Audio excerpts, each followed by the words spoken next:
And three.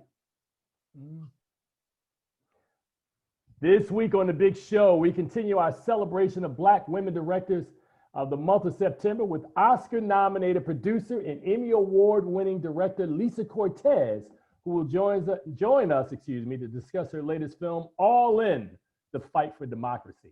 In addition, show correspondent Wilson Morales will stop by to recap this week in entertainment. Plus, we'll have a review of Antebellum, all on episode 417 of Keeping It Real with FilmGordon. Let's go. All right. Welcome to the latest episode of The Big Show, Keeping It Real with FilmGordon. I am Tim Gordon, joined by the man that's staring off into space. I don't know what he's looking at, but it is Charles Kirkland. Charles, welcome to the show, brother. Hey, what's happening, Tim? I was having some technical issues on my side. I was clearing up so that you wouldn't interrupt your show. But I'm glad to be here. It's a great show today. Well, yeah, man, I just wanted to start off today's show by saying that today is the 3rd anniversary of the place where the Big Show normally would originate, DC Radio.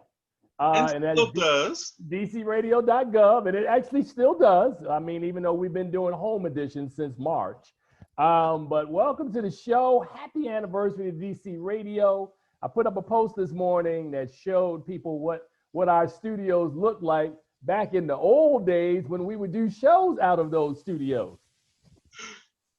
Was it the renovated studio or the old studio? Well, when I said old studio, I mean, you remember when Max, our program director, Max Myrick, took a bunch of pictures. You saw those pictures, Charles, of the studio. Yeah. Nice shots, yes. Man. I mean, I missed the studio. We haven't been there since March, as I said. And we've been doing these home editions, man. So congratulations. I'm just upset because last year when we had our anniversary, Charles, you got invited to the party. Did you come? I did not get invited to the party. Somehow the invitation went to the host, and the host did not communicate the invitation to the talent. I'm sorry, man. It was a nice party last year, man. I'm seeing pictures. Max comes up to me later. He says, "Hey, man, we missed you at the party." I'm like, "Huh? What?" Oh, my bad, man. So we had a nice 2nd anniversary party last year. They brought all the hosts on stage. There was lots of food. The Mayor Muriel Bowser of DC, who now on the opening line of her obit, it's going to be the woman who created Black Lives Matters Plaza, which I think is still the coolest thing. I'm not going to say the coolest thing about DC, but it's a very cool thing, man. You've been down to Black Lives Matters Plaza, haven't you? I have been down there now, yes. Man, how cool is that? But she was at the party along with the head of our office, Angie Gates. I'm sorry, go ahead. No, I was just saying Angie Gates was there, who runs the film office that we broadcast out of. So congratulations to all of them. Happy anniversary. Thank you for giving us a platform, a home, a real studio that we can do our thing week in and week out. And at some point, it would be cool to go back there again to do some shows, but like I said, man, we'll wait. We'll do our thing, man. So, the big advantage, though, is with doing these things, we have a special guest that's coming on today that I don't know if we would ever be able to get her into the studio, but I mean, it's pretty cool the way we're doing it now. Well, it's interesting you would bring that up, man. This sister that we're going to have on the show today, I'm going to talk a lot about her a little later on, but she is, as you heard me say in the tease, she's an Oscar-nominated producer. She is now a filmmaker, and she's got a new film that's coming out that is very timely with the election. So Lisa Cortés will join the show a little later on, as well as a review of Antebellum. But right now, it is time for us to go to Gotham and bring in the man who's at the top of our show every week. It is Wilson Morales. This is on Collared Saturday. Everybody's rocking a collared shirt today. Wilson Morales from blackfilmandtv.com. Welcome to the show, brother. I've been doing interviews this morning, so like, gotta look presentable. Wow, I thought it was about us, but thank you, Oh man, Wilson. That was thanks. cool. You smooth. You ruined it, bro. You ruined it. So what's going on in entertainment this week, man? Not much. Well, actually, I was just saying, now that the film season is ongoing nowadays with festivals and a few movies hitting theaters, it's I wouldn't say it's getting back to normal because I'm in New York and we still don't have theaters out here to go to. But you have a few films that's out there. Obviously, you also on TV you have the Emmy season, but in films, you have a few uh, that's out there, such as Antebellum, which is the new horror film, starring Janelle Monáe and Gabourey Sidibe.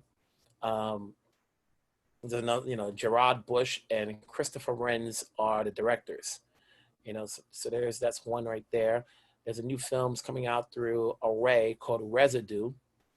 That's playing, I think, in select theaters as well as Netflix. That's out there. So you're getting a lot of films. You're still getting stories out there. I don't know if you mentioned it at the top of the hour regarding Ruth Bader Ginsburg, who passed away. And so people are looking at the documentary that was nominated 2 years ago. And it's kind of funny. I won't say funny, but like, knowing just 2 years ago, this 87 at the time, 85-year-old was very active. Mm-hmm. Very active. I'm looking at the clip that was on Jimmy Fallon when she was doing all this, exerting herself, and then all of a sudden in the last couple of months or so, she's taken ill and, she's passed away. But it's a good thing that they did a documentary on her, Yeah. and then you had the film, that they did on her. So people can know more about her than just reading obituaries. You've got Toronto just wrapping up, and obviously, Regina King's movie is still being talked about. You got the New York Film Festival starting already.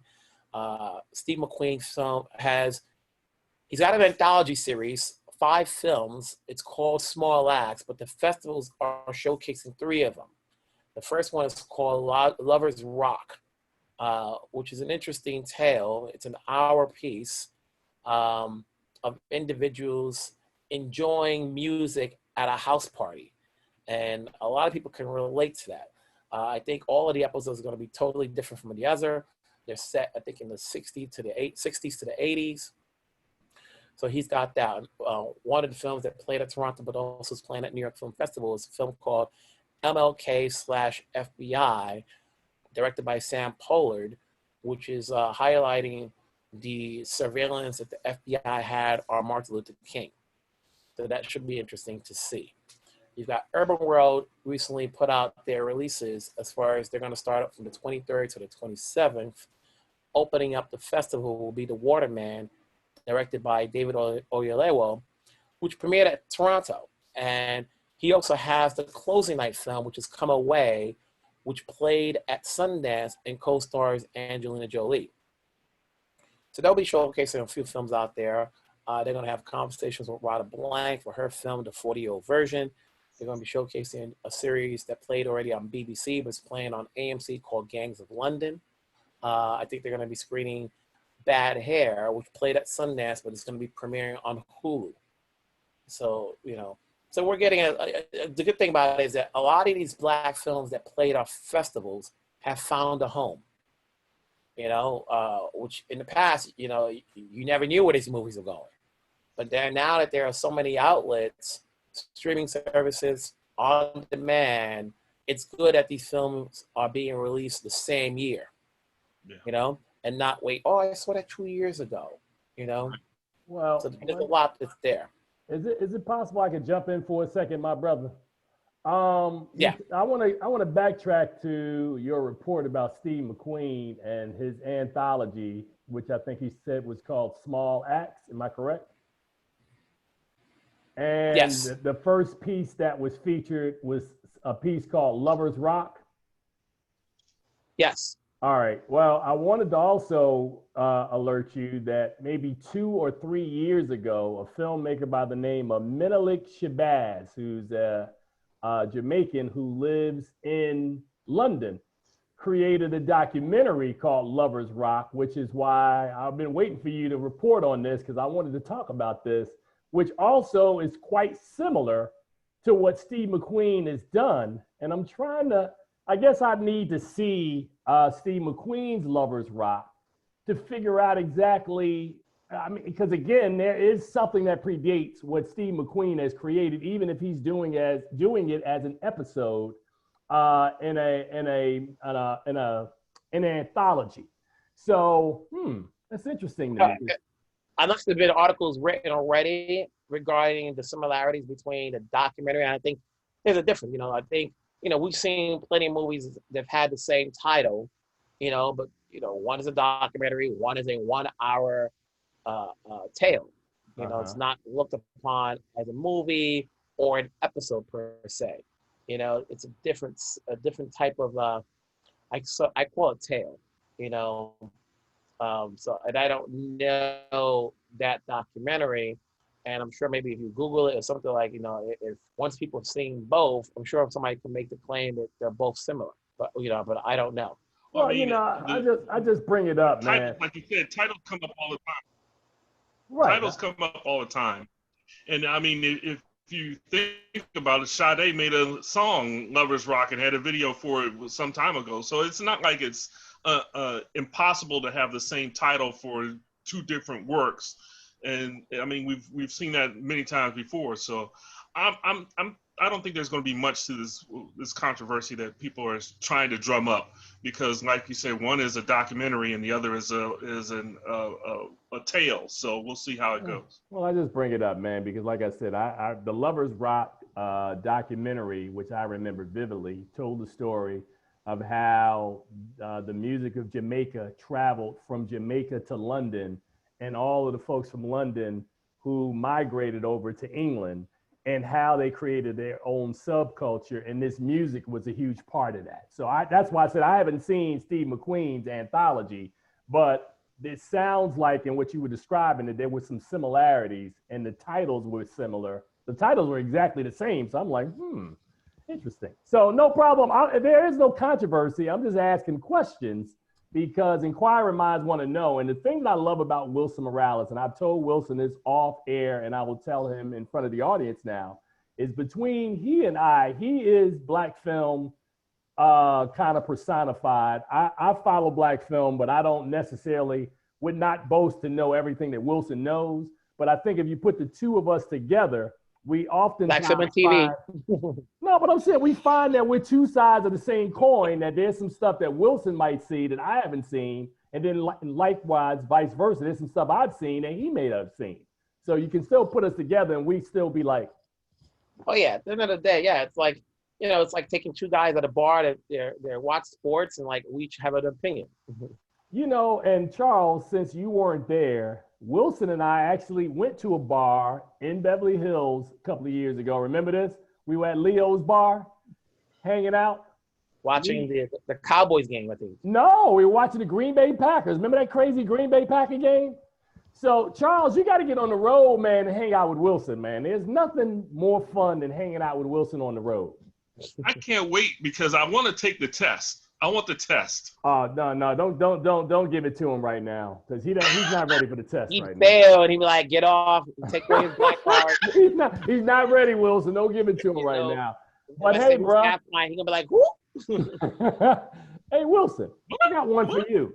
What was, in the film Minister Society, what was Old Dog's real name in the film? Good one. Don't know. I just watched this and they said it like 13 times. So there was Kane and Old Dog. Old Dog's real name was Kevin. He's like, Kevin. See, this is the kind of stuff you. Go ahead, Wilson. It's like I say, who was the fifth member of the CMB crew of New Jack City? Wait on a second. I know this one, man. Dunnerman, Lisa, Nino. Damn, I don't know. Oh, Christopher Williams. What was his character name? You got me. You got me, man. I hate Wilson, man. All right, Wilson, we got to go, man. I'm not going to embarrass myself right now, man. Tell people they can read your content, man, every week. You can find me over at blackfilmandtv.com. Same words you use for Instagram, Twitter, Facebook, You know, if you want stories, go there. All right, and our friend Lisa Cortés is coming up, and she can hear you in the green room. Do you have anything you want to say, Wilson, before you get Oh, out? Lisa, I said hi. Congratulations on your Emmy win. You know, I definitely highlighted it to tell the people. She's got a film out right now, the documentary, which you'll be talking about. You know, she's always working, which is always great to hear. We need more female producers who are consistent and on the scene. So keep doing your thing, Lisa. I'm always here to support. All right, brother. That's how you do. That's Wilson Morales right there from blackfilmandtv.com. Wilson's with us, man. You get out of here, man. We will chop it up with you next week, Wilson. All right, take care, folks. All All right, right, see you. man. Of course, that was Wilson Morales from blackfilmandtv.com, who's with us at the top of every show. But right now, I want to introduce a woman who I have seen her work from afar for like close to 20 years, maybe more. And we have never had an opportunity to talk. I am honored that she has agreed to be a voter for our Black Real Awards. We have honored her and probably will honor her again. She's certain to be a nominee again this year. Lisa Cortés, it is an honor and a privilege to have you on the show, as we also all month long are celebrating women directors, AKA women filmmakers. How you doing, sister? Good day, Brother Tim. I am fantastic. And Charles Kirkland, that is Lisa Cortés. How you doing? Hello. Nice to be here with you. Same. Lovely to meet you. Now, Lisa, And were you able to? congratulations. I know Tim is going to say it, but I'm going to say go it ahead. first. Congratulations on your Emmy win. Thank you. I'm so excited that the Apollo Theater documentary won. It was a complete surprise. Roger and I had many conversations, and we thought that there was another contender that we thought was going to beat us. But, you know, it in this moment to recognize that documentary and its celebration of Black achievement against the odds is very special for me. Well, I mean, when you talk about achievements you've had, I mean, you being humble right now, but and Charles stole my thunder, so I couldn't really introduce you properly. The first film, I think you worked on Monsters Ball. You didn't have a producing role in that film. You worked on Monsters Ball. But I think one of the first films, I'm not sure if you produced it or executive produced it, was The Woodsman. And I remember watching that movie and remember being creeped out by the fact of Kevin Bacon living so close to these kids. And I was like, ooh, and Mos Def and all that. And then you ramped up the creep value with Shadow Boxer, which was another movie, which is one of yours. And I was like, okay, I see a pattern here. Next thing you know, we get to you and Jeffrey Fletcher and the crew that worked together on Precious. And I was like, Cortés is the business. She's pretty good, man. So I love, you know, the foundation that you come from. But recently, I've seen you branch out and now are climbing out of the producer's chair and getting into the director's chair. I know I reached out to you earlier this summer when, what is it called? Is it Fashion X? Is that the name? Remix, Hip Hop Time. Oh my God, I enjoyed that tremendously, and if I didn't send you a note at the time to tell you so, I should have. I really enjoyed that, and then the Apollo. My God, that was great. That was great. We talked about. Go ahead. No, I was just gonna say the remix is which is available on Netflix is my directorial debut, and I worked on that at the same time that I was producing the Apollo that Roger Ross Williams directed. So it was a pretty intense time. You know, I didn't sleep too much, but I so enjoyed the opportunity, particularly with the remix, to continue to look at history and to make visible the contributions of Black folks to not only fashion, but to cultural trends. And I love going into history and unpacking it for folks so that they then go, wow, I get the connection through time. And I think that's something interesting that, you know, whether it's the remix or the new film, All in the Fight for Democracy, that once again, it's going back into history and connecting it to the present, because the past is truly prologue to the moments that we find ourselves in now. Charles, you were about to ask her question? I was gonna, it was a perfect segue because I was gonna say the same themes. I saw the remix at Urban World. I think that was last year, and the same way you connect through time in the remix is the same thing that we saw in All In. And you already made the segue that I was going to say. I mean, it's a perfect illustration of how the things that we come from affect us now and will affect us into the future. Yeah, and you know, Charles, oftentimes our education does not highlight the foundation that has been laid.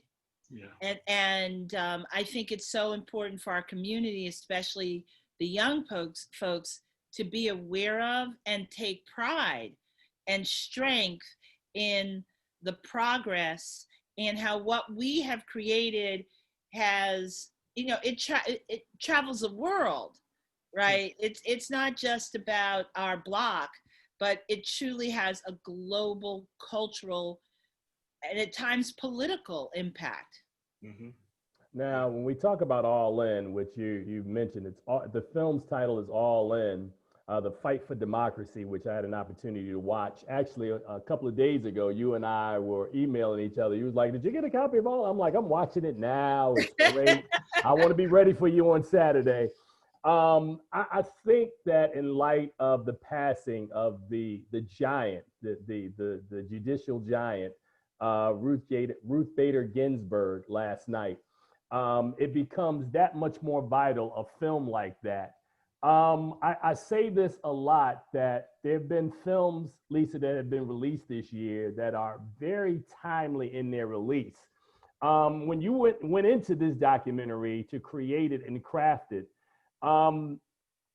was this election, even I guess a year or so earlier, or maybe a couple of years ago, was this on your mind as you were making this documentary? Releasing the film at this time was completely on our mind as filmmakers, so that it could add to the conversation with facts and help people to navigate the rigors of voter suppression. But did we know that this season would become as complicated as it is for voters? Mm-hmm. I don't think we could predict all of the dramatic turns that have happened. And certainly the loss of Justice Ginsburg is, it's grave, it's deep. She was a tremendous champion for our civil rights. Her dissent in 2013, when the Voting Rights Act was gutted with the Shelby v. Holder decision, is memorable, you know, and she stood up for in all of our rights in a way that we need that representation, you know, in this highest court, and her loss is going to be deeply felt. It is, and I was on a call this morning, and I was talking to some people about what I was so disgusted last night with the lack of respect. I mean, she had passed, and they hadn't been reported an hour before we were hearing all these rumblings of replacements, and I was like, you have got to be kidding me. We need to return to a time where it's not about political party, it's not about faith, religion, ethnicity, race of any kind, that we just gotta become human beings and become decent people again. And I just think that, you know, what I witnessed last night was just disappointing, and I was highly upset last night. I had to just shut it down and just ignore the entire news cycle last night. I was so upset, but I'm glad that you're able, in your way, Lisa, to articulate a lot of what I was feeling about Justice Ginsburg in a way. Her loss is going to be tremendous, and I think that her memory should be honored by placing somebody who not necessarily may have the exact same values, but I think we should take our time as we make a decision, because the Supreme Court is one of the most important institutions that this country has for day-to-day average Americans. Well, and you know, this is a contentious season when it comes to politics, and we're all aware that if there is dissent on who is the winner, that it's very possible that that could be a case that goes before the court. And if the court is stacked in a way with conservative voices, right, that's really troublesome to the process. Yep, I absolutely agree. So, man, we've gotten it heavy in the room. We got to lighten this thing up a little bit. All right, so I will add this story that you and I, Lisa, met at Sundance, and I want to say it was 3 years ago that our mutual friend Patrick Harrison introduced us, and I was like, oh, because I forget the film. I think Birth of a Nation. It could have been. It could have been. We were at Birth of a Nation. I think because we were standing in a huge line, and they had us in there. Yeah, I think that was the film that everybody wanted to see at the time at Sundance. But I want to talk about your transition from producing to now directing, which is also a transition that ultimately happens to a lot of people. I went through the litany of films that you had worked with, that Lee Daniels might have worked with early in your career, to now the work that you're doing now. Talk a little bit about the evolution of not just your experience in the game, Lisa, but your vision and perspective as it relates to the types of stories that we're now seeing from you, based which is entirely like 180 degrees from some of the stuff we saw earlier in your career. Well, you know, it's funny when you were talking about The Woodsman and Shadowboxer, Precious. You know, that's from the time when I started really producing independent films here in New York, and it was Lee Daniels' producing partner. What I loved about those films is that it's, you know, something important to me is to tell bold and uncompromising stories, to, you know, make visible the invisible. But also there was a thread in those stories, which was about the concept of redemption. You know, how do we find redemption for whom society looks down upon, you know, whether it's the character Kevin Bacon plays in The Woodsman, who is someone who had been a pedophile. Mm-hmm. Returning to his community, trying to come to terms with his past. Helen Mirren and Cuba Gooding Jr., the hitmen, you know, they kill people, they're assassins. Monique's character in Precious, like, these are the most, what we see as reprehensible people. How can we find a space for redemption? And I think those characters are so rich and complex, it made them so interesting, but also that engagement with the characters, but also ourselves, you know, when it comes to what is evil and is there a space to build bridges forward. And so as a producer, so much of my time is about entering into the mind of a director so that I can build the team and build a production that is representative of the dream that they're looking to visualize. And working with not only Lee, but also Ernest Dickerson, who I produced a film called Double Play on the island of Curacao, which is a crazy experience, but to work with a great like Ernest Dickerson was such an honor. Or to produce Gabourey Sidibe's first, which was at your festival, Right. The Tale Before. That Very was cool. her first directorial debut. Has fed me as an artist.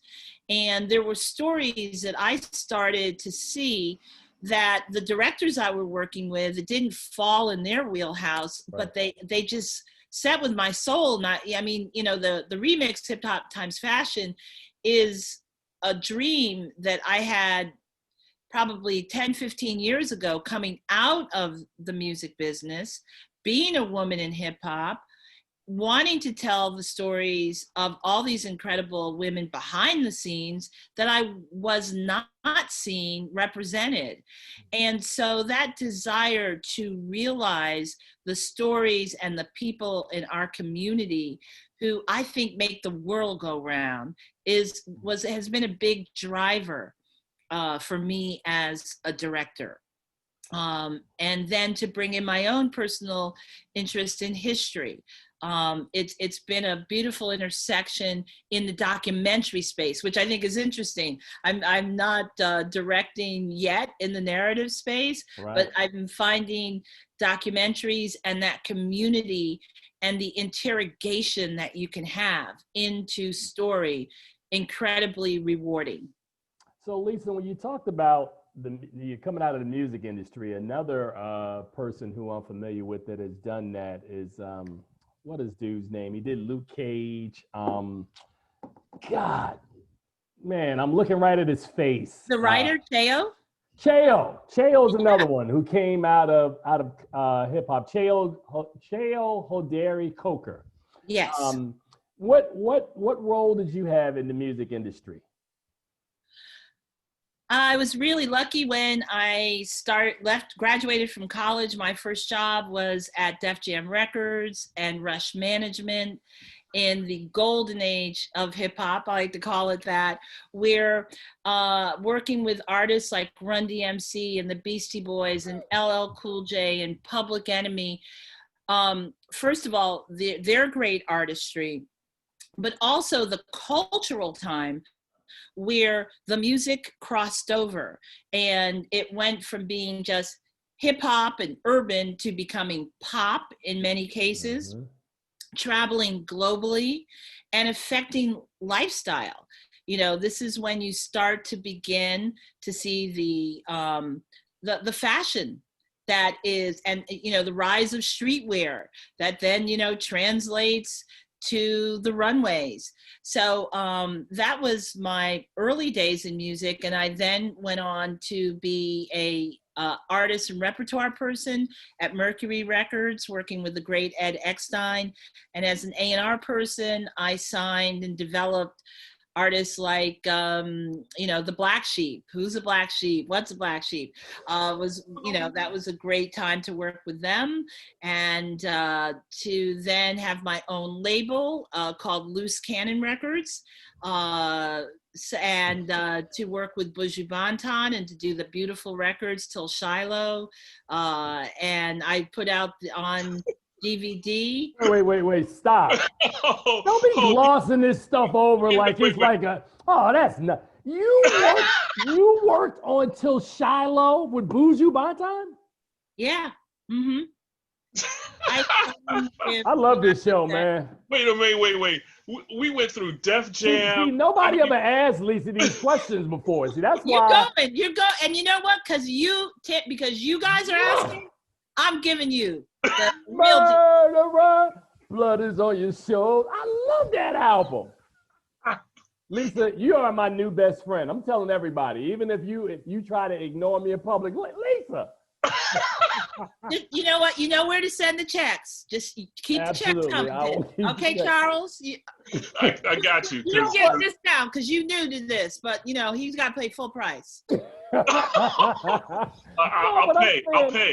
But the thing that's interesting about this, Charles, I didn't mean to cut you off, is that now in a way, this is a part of what I've been trying to tie in the connection. Like you talked about the redemption through some of the early films that you worked on as a producer. Now I see the tie, because when I watched the remix, it was so clear in the Misa Hilton story, and is her name Angela Walker from Walkerware? I mean, some of these April Walker.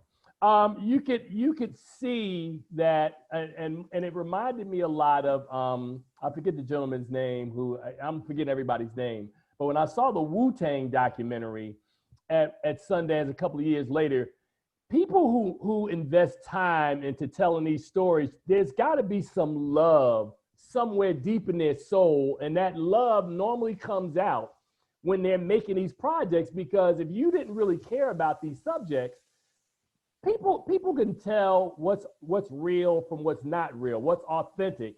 And the love in the remix, you can tell, like, wow, she really enjoys this culture. She really knows and has kind of been steeped in this culture.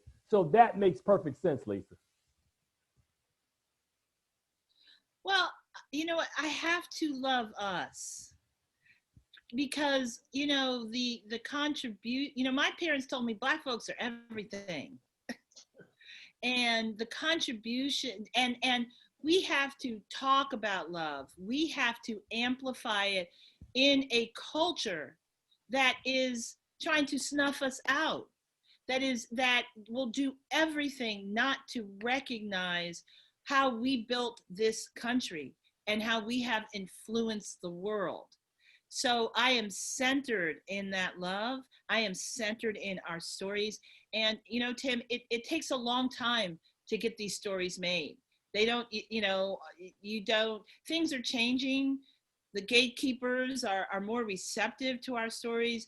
But, you know, I'm talking about a career that I've oftentimes been ahead of the game in terms of the voices and the artists that I've supported. There have been few people in the room who got it. I mean, even with Precious, you know, it took us many years to develop, to option it first, the underlying book, then to develop, and then to finally go into production. And then, you know, we worked on, even after we finished principal photography, went back and shot some more stuff and did some more editing. You know, this art is not like you just add water. Right. You have to add love, you have to add craftsmanship, you have to add intention. Now, Charles, you had a question because I cut you off in the middle of my love fest with Lisa. Well, yeah, my love fest stopped when she said Def Jam and LL Cool J, because I remember back in the day when I was rocking my sweats, I didn't have the Kango, but I had the big chain, and I was doing LL Cool J back in the day. So yeah, when I saw that, I'm like, oh my gosh, this is heaven right here. This is heaven.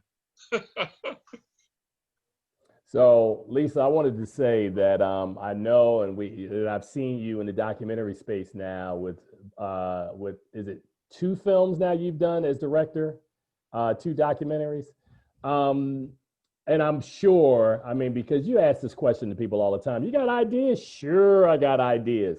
At some point, we are going to see you in the narrative or the feature space as a filmmaker. Am I correct?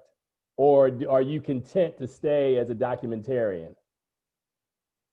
I am content to be receptive to what God brings me, as long as it inspires me. So I'm looking at all of these new names that have popped up. And when I say new names, they're not new to us, but they're new to a lot of the general public. When we think about people like Nia DaCosta, who her film Candyman has now been pushed back a year. Dee Rees has been around for a second. There's so many women now that are helming. Of course, we know the story of Ava DuVernay's rise from a publicist to a filmmaker. To you, when you're, I'm sure as a person who's been in this space as long as you have been, to you, is there a big difference between the documentarian space, where I know several people who are making docs right now, and the process of making those, and then working in the narrative space? Because there's a difference as well. And when you're working in I call it narrative feature, same thing to me. That if you're producing them independently, you are blessed enough to have set in or worked in that role prior to the role as a director. So you sort of, not sort of, you understand the process of what it takes in order to get a film made.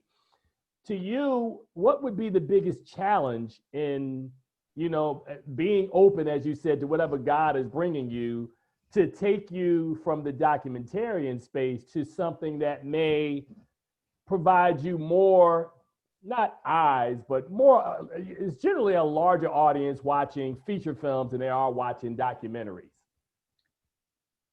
I'm gonna let you in on a secret.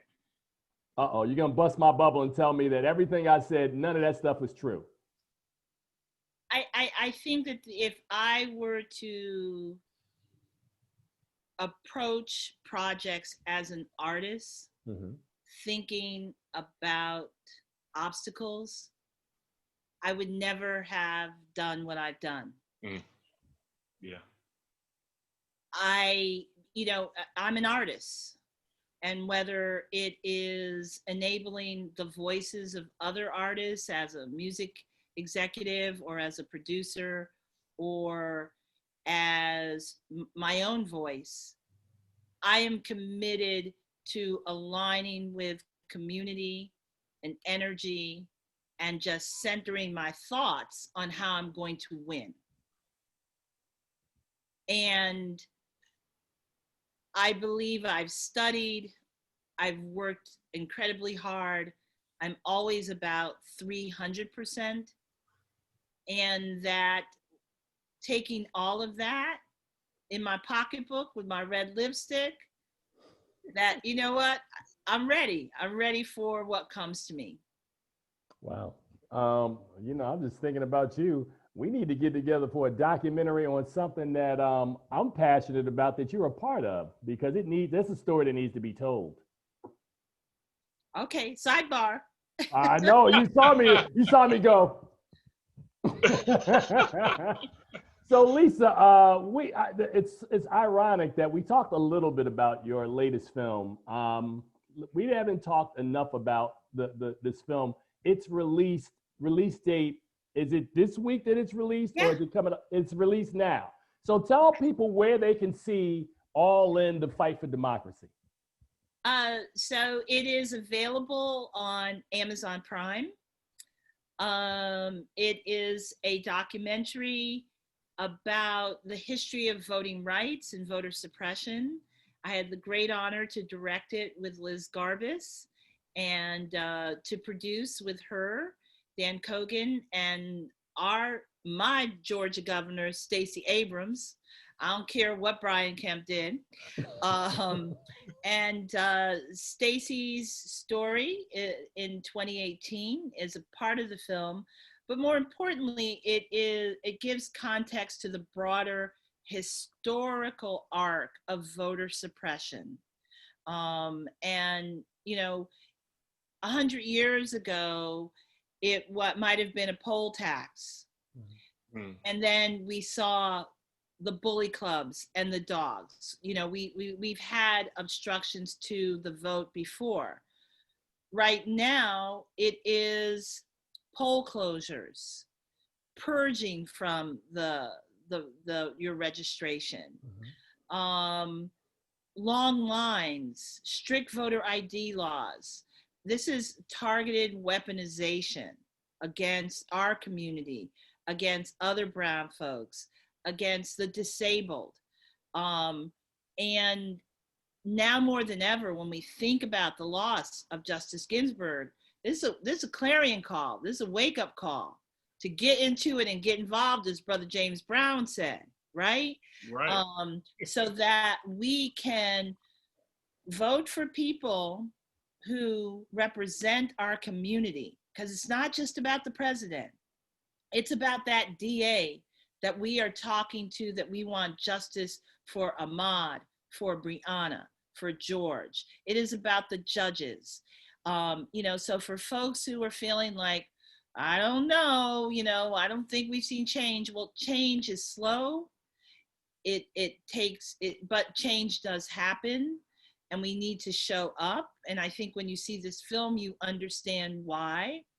And then once you see this film and you want to figure out, am I registered? How do I become a poll worker? How do I host a viewing party of All In?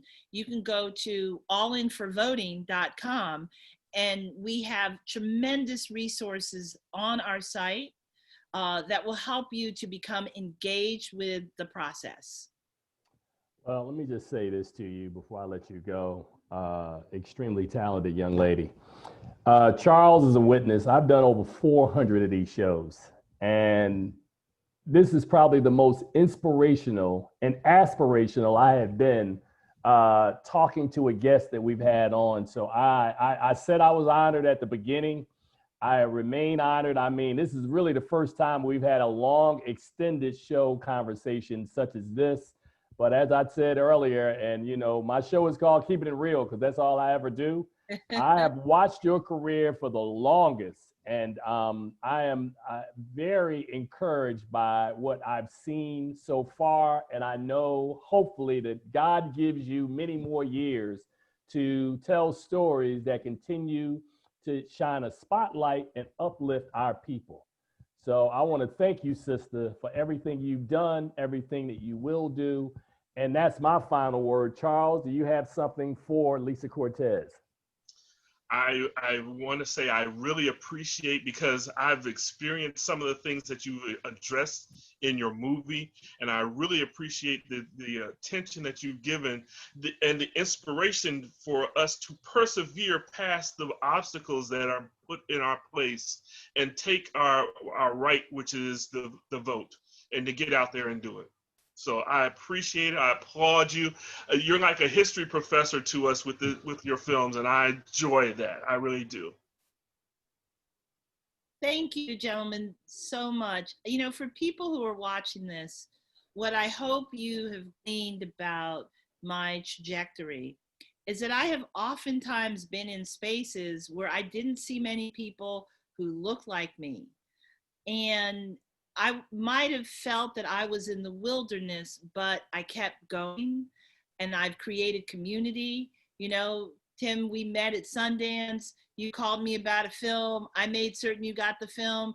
You called me to help me on something. Charles, you know, now we're connected. Like, we have to remember that our dreams can be achieved.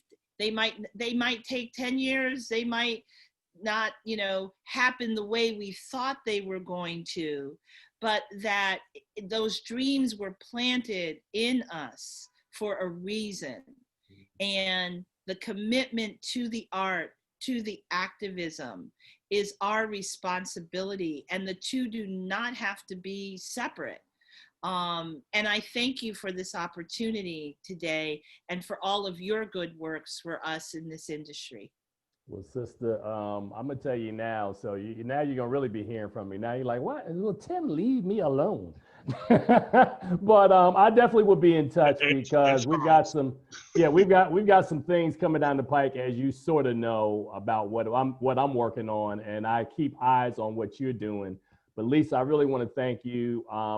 This entire series is for every guest that we feature this month has been eye-opening. And I'm thinking seriously about extending this 1 month into probably like this season, because there's so many sisters out there that I admire and the work that they're doing. And I think that we need to continue to shine a light on those efforts. So Lisa, thank you for your part. All the heartfelt words we've given to you and the ones you've given us back. So I'm glad to know that each of us in our own way are doing our thing out here. Thank you. Sister, you take care. I'll be in touch. We will. All right. And of course, that is none other than Lisa Cortés, as we've been continuing our series all month on women directors, Black women directors. Wow, Charles, that was pretty good, bro. That was pretty good, that man. Was incredible. That was incredible. Bougie bedtime, huh? Till Shiloh. Wow. It's funny because I know I'm a hip hop guy, and I know how you love your reggae. And when she hit that, oh man, you was like Stop. Wait a second. Wait, what's happening here? Nah, man. A whole side that we had never known about her. Well, you know, and it's funny, man, because you heard me say in the interview, I'd gone through a bunch of, you know, I knew who Lisa Cortés was, but I always, on every guest, I do extensive research, and nowhere did I read anything about her early music, her music stuff. And it reminded me, as I told her about Cheo, that, you know, there's a lot of folks that have made the transition. And it's funny, man. I mean, Charles, honestly, man, I'm not being funny. I mean, you know me, so you know I'm telling you true. I have a lot of opportunities through our work with the Black Reel Awards over the last 20 years that I've met a lot of directors, man. And a lot of these folks I met while they were on the come up. You know, we remembered meeting, you know, Ryan Coogler before he did Black Panther. And I mean, years before, not her. I'm trying to think. I've met so many different directors that we've done all these junkets for years. And you talk to these people, and I meant it when I said, man, I've never felt that inspired by talking to a filmmaker, and I talked to a bunch of them. Like, wow. Matter of fact, I'm like, I got an idea for you. I'll tell you off air what I was thinking when she was talking. That's why I was like, But you put the nail on the head that it comes through in her work when you can see the love and concern that she puts into the stories that she's telling. right.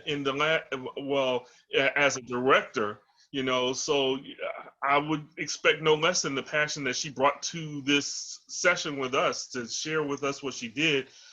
I was incredibly inspired by not just by her words today, but her work as well. So. All right. Well, that reminds me, man, before we get out of here, we got one movie that we need to review this week. And of course, I'm freestyling right now, Charles.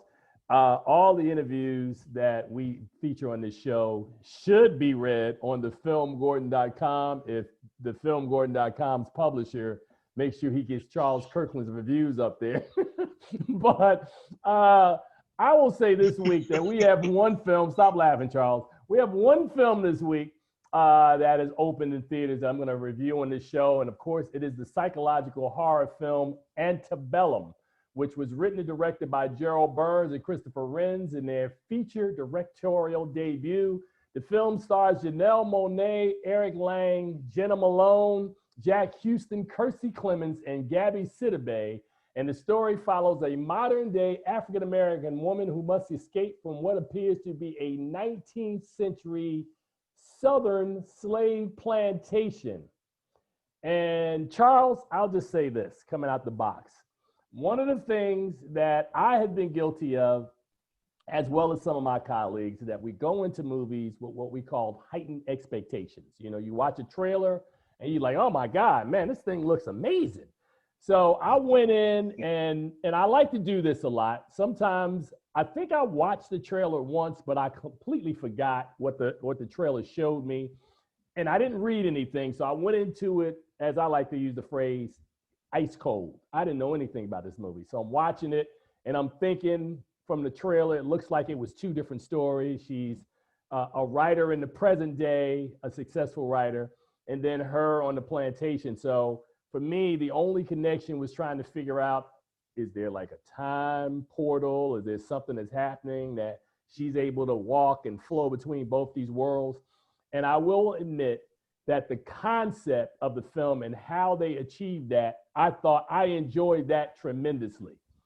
What I did not enjoy was that by the time we understand what the concept of this film is, that I knew so little about who the main character was, knew so little about the protagonist and the antagonist and their desires, their goals and wishes. We know so little about them that I didn't really care.